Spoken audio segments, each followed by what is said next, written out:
नमस्कार, मी आहे सौरभ गोखले आणि फूड सफारीच्या नवीन भागात तुमच्या सगळ्यांचं पुन्हा एकदा खूप खूप स्वागत। मी आलो आज मुंबईच्या फेमस लालबाग परिसरात। हा परिसर इथल्या गणपतीसाठी आणि ऑब्वियसली इथल्या बाकीच्या इंडस्ट्रियल एरिया आणि ऑफिसांसाठी खूप प्रसिद्ध आहे। पण आता मला इथे काही खायला मिळते का हे मी शोधणार आहे। आज माझ्या डोक्यात आहे ऑथेंटिक अस्सल महाराष्ट्रीयन फूड आपण खावं। नाश्त्यासाठी काय मिळते का हे आता मी या शोधात आहे, बघूया काय मिळते या।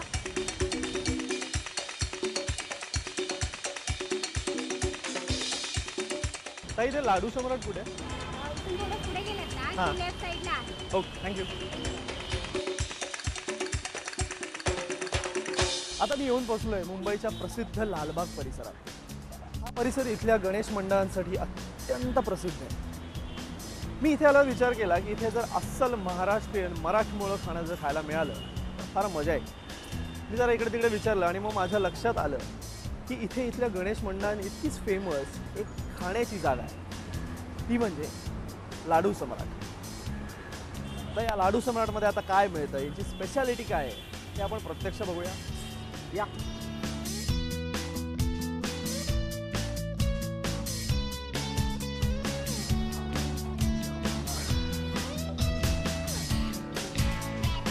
आता आपण येऊन पोचलोय लाडू सम्राटमध्ये। आता लाडू सम्राट नाव म्हटलं की माझ्या डोळ्यासमोर तर पहिल्यांदा आलं होतं की इथे लाडूच्या वेगवेगळ्या व्हरायटीज मिळत असतील। पण इथे आल्यानंतर मला कळलं की इथे अस्सल महाराष्ट्रीयन पदार्थांच्या विविध व्हरायटीज मिळतात। आणि ही जागा, हे हॉटेल म्हणजे या भागातलं साधारण एक लँडमार्क आहे। म्हणजे गणेश गल्ली किंवा लालबागचा राजा या तर जागा आल्याच, पण लोक अक्षरशः पत्ता सांगताना किंवा एखाद्या ठिकाणी जर तुम्हाला भेटायचं असेल तर सांगताना लाडू सम्राटचा रेफरन्स देतात आणि सांगतात की लाडू सम्राटपाशी भेटा किंवा लाडू सम्राटपासून इथे जायचं तिथे जायचं। सो ही जागा ह्या परिसरातला एक लँडमार्क आहे। तर आता इथे काय मिळतं, याची स्पेशालिटी काय आहे हे आपण लवकरच जाणून घेऊया। त्याच्यासाठी आपण गप्पा मारणार आहोत या जागेचे ओनर संजयजी यांच्याशी। बोलावतो त्यांना।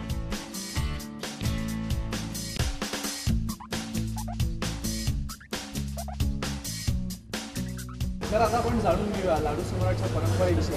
संजयजी नमस्कार। नमस्कार। लाडू सम्राट म्हटल्यावर पहिले डोळ्यासमोर येतात ते लाडू आणि इथे मिळतं खरं तर महाराष्ट्रीयन फूड विविध प्रकारचं। सो मला या नावामागची खरं तर गंमत सांगा की ही नाव हे कशामुळे? या नावामागे असं आहे की 25-30 वर्षापूर्वी परळी विभागामध्ये लालबागमध्ये गिरणी कामगारांचं वर्चस्व जास्त असल्या कारणामुळे त्यावेळी एक लाडू, कडक लाडू आणि पोहे चिवडा हे दोनच म्हणजे पदार्थ जास्त या साईडला चालायचे।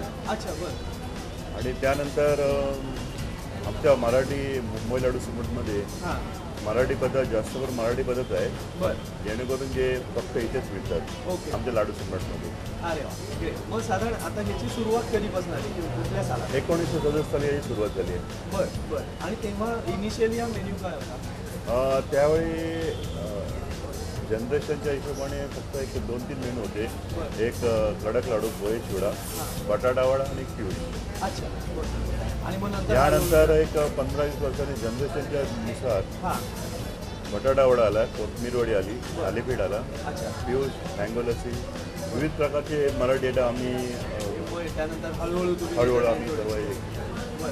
मग आता तुमच्या साधारण ब्रांचेस कुठे कुठे आणि सध्या आमची एकच ब्रँच आहे लाडू सम्राट लालबागमध्ये। ठीक आहे। त्यामुळे कारण मी ऐकलं की इथे आल्यानंतर लालबागमध्ये लोक पत्ता सांगताना सुद्धा लाडू सम्राटचा रेफरन्स देतात। लँडमार्कच लाडू सम्राट झाला लालबागमध्ये, त्यामुळे जेणेकरून तुम्हाला पत्ता सोयीस्कर मिळेल। बरोबर बरोबर।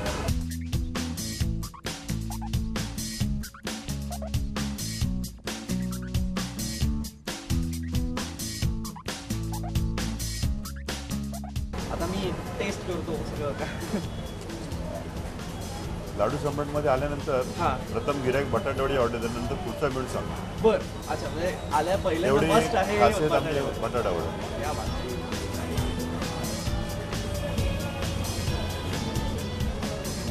खरंच खासियत असण्यासारखंच आहे आणि इतका टेस्टी आणि असा क्रिस्प छान बटाटा वडा मी पहिल्यांदा खातोय। आपल्याकडे हल्ली बटाटा वडा अनेक ठिकाणी मिळतो, पण ती क्वालिटी मेंटेन केलेली फार कमी ठिकाणी बघायला मिळते।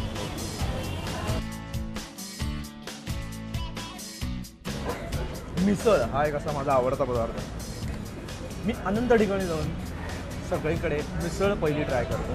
सो ही खरी परीक्षा। मला मिसळ भयंकर आवडते प्रत्येकाची टेस्ट वेगळी असते, प्रत्येकाची करण्याची पद्धत वेगळी असते.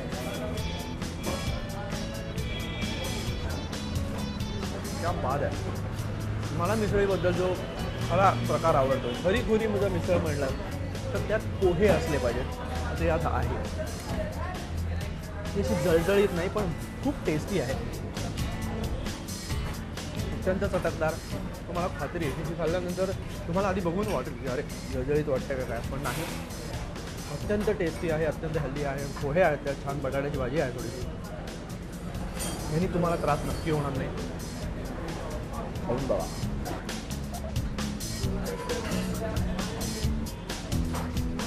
वा,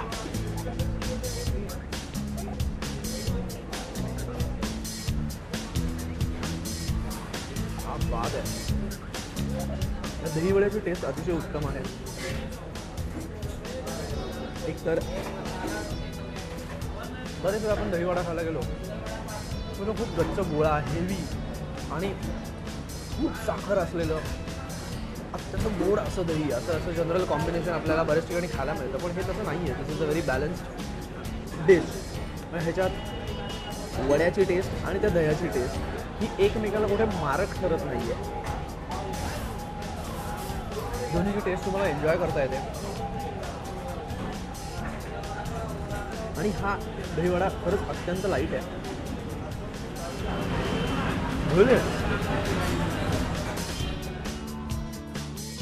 कोथिंबीर वडी हे एक लोकांचं अत्यंत स्पेसिफिक महाराष्ट्रीयन आवडतं खाणं.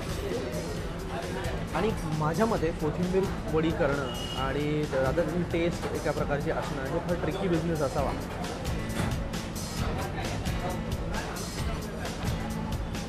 फॅन्टास्टिक. बरेच वेळेला कोथिंबीर वडी खाली की त्यात कोथिंबीरीची टेस्ट ही मधनच अनुभवायला मिळते. असं नाही आहे. ही अगदी परफेक्ट ऑथेंटिक महाराष्ट्रीयन कोथिंबीर वडी आहे. त्याची कोथिंबीरीची खरपूस टेस्ट तुम्हाला वेळ लागेल. Simply brilliant. प्रत्येक पदार्थ अगदी मी 100% म्हणू शकतो की अतिशय ऑथेंटिक आहे, टेस्टी आहे आणि तितकाच ऑब्व्हियसली फ्रेश आहे. आणि या रेस्टॉरंटला बिलीव्ह मी सतत गर्दी असते. हे रेस्टॉरंट सतत पॅक्ड असतं. त्यामुळे यांचं आपण ज्याला शेल्फ लाईफ म्हणतो फूडचं, ते अतिशय म्हणजे पटापट सर्व केलं जातं तुम्हाला. या रेस्टॉरंटची खासियत ही की तुम्ही टेबलवर बसल्यापासून ऑर्डर केल्यापासून 2 मिनिटाच्या आत तुम्हाला तुमचं खाणं तुमच्या टेबलपर्यंत येणार म्हणजे येणार. इतकी क्विक सर्व्हिस, इतकी हायजिनिक सर्व्हिस आणि इतके टेस्टी पदार्थ हे तुम्हाला रेस्टॉरंटमध्ये डेफिनेटली खायला मिळतील. तेव्हा लालबाग परिसरात असाल आणि अस्सल मराठमोळं फूड खायचं असेल, अस्सल मराठमोळं खाणं खायचं असेल, नाश्ता करायचा असेल तर लाडू सम्राट इज द प्लेस. आता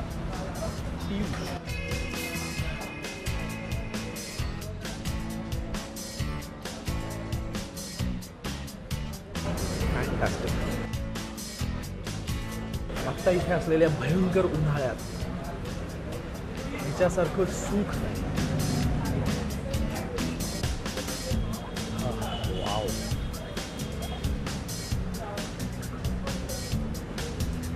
दुर्दैवाने त्यांची एकच ब्रँच आहे आणि ती इथेच आहे.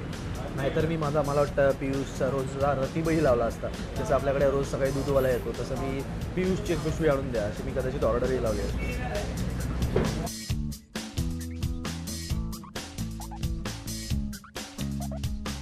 संजयजी धन्यवाद. आम्हाला खूप चांगली माहिती दिलीत आणि इतके चांगले पदार्थ आम्हाला खायला घातले त्याबद्दल. सो आमच्याकडनं म्हणजे फूड सफारीकडनं आणि झी24 तासकडनं तुमच्यासाठी एक छोटीशी भेट आहे. हा निर्लेपचा मल्टी स्नॅक.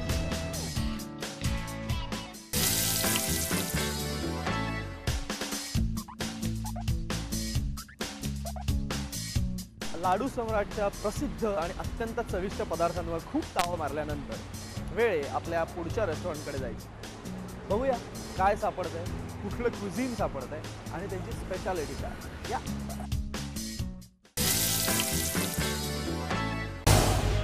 झी 24 तास रहा एक पाऊल पुढे.